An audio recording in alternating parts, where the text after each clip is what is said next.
In the beginning was the Word, and the Word was with God, and the Word was God, and the Word was made flesh. It's the opening lines of the Gospel of John, if I remember rightly. But what does it actually mean? In previous videos I've looked at the etymology of the word that is repeated so many times in that verse, which is the word was. But I'd like to return to that and explain what the word became flesh means. We have to turn our attention to what is often thought of as maybe mythology. That bird-headed man called Thoth, which is where we get the word thought, who introduced writing, amongst many other things. Thoth is also Enoch, it is Ibis and many other characters, even Lucifer.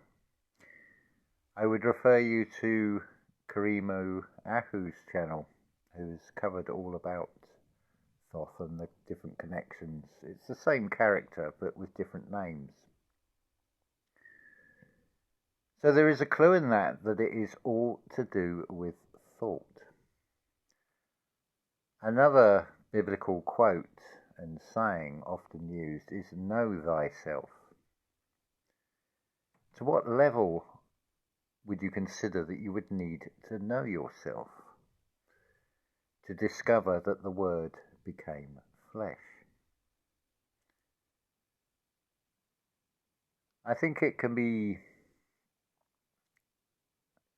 agreed upon that there are such things, or were such things, called mystery schools that had knowledge that over the centuries has lessened and lessened, or has become more suppressed. Consider also, you may have seen some of these on different channel presentations, the anatomy of the human body in lithographs from about the 17th century that are so anatomically correct about the physical body. You have to wonder where all this information came from. Was it purely by dissecting human bodies to discover all the systems in the body? In more recent times, things such as the thyroid gland, the thyroid gland has was still maybe about 120 years ago, was thought of as a leftover thing from an earlier development of man, and it didn't serve any purpose. How wrong that was. But of course, the ancients seemed to know all this. And the answer is yet further proof of the fact that the answers are all within. This one is quite literally, the Word was made flesh. Now, you will only recognize words in whichever language you have learned. What actually happens is when another speaks, it creates a disturbance in the ether. And on your eardrum, you will get vibrations. So if I was to say, for example, Jupiter, and then say Neptune, you would be able to detect the difference because the ears have memory. The ears also have feeling, amongst many other things. They are, as Rudolf Steiner puts it, a miniature man or miniature human in each ear. Every time a word is spoken and a vibration is caused, what actually happens in the ears is there are little crystal particles that continuously change shape with the different sounds. And they actually form something that would be almost recognizable as the letters of, say, the alphabet, or whichever language characters maybe a Cyrillic script, but it's the sound, and it creates a change in the crystals in the air. It is said that to be a truly enlightened being would be to completely know oneself. So that would imply to have an inner picturing of these crystals that formed the shapes which then brought about the introduction of writing.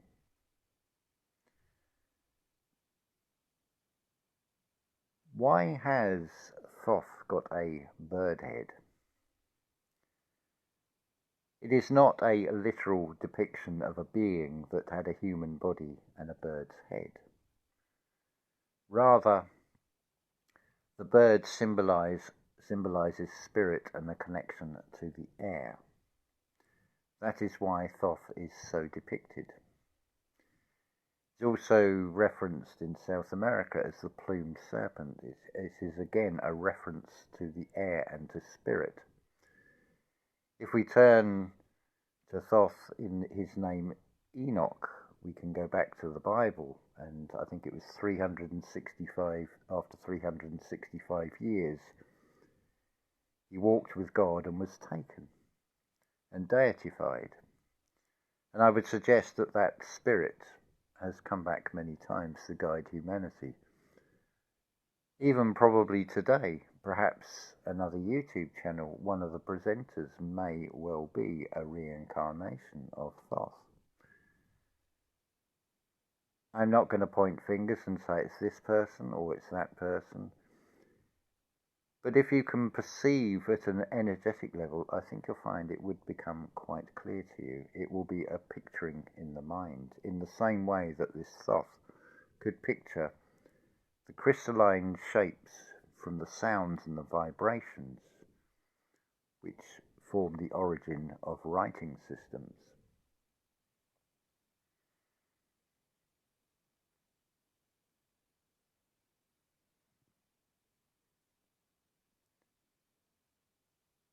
I think that's plenty to think about there. And perhaps as a thought experiment, listen carefully to words, listen to the feeling of the vibration of the words. As I've said before, play about with words. Play them over in your mind, fast and slow. Break them down by syllable, and there is something revealed in them. So I think we'll leave that one there, and hopefully that has cleared up another question that many have sought the answer to. What is the origin of words and writing? Well, I feel if we look at these things and cross-compare, the answers do reveal themselves.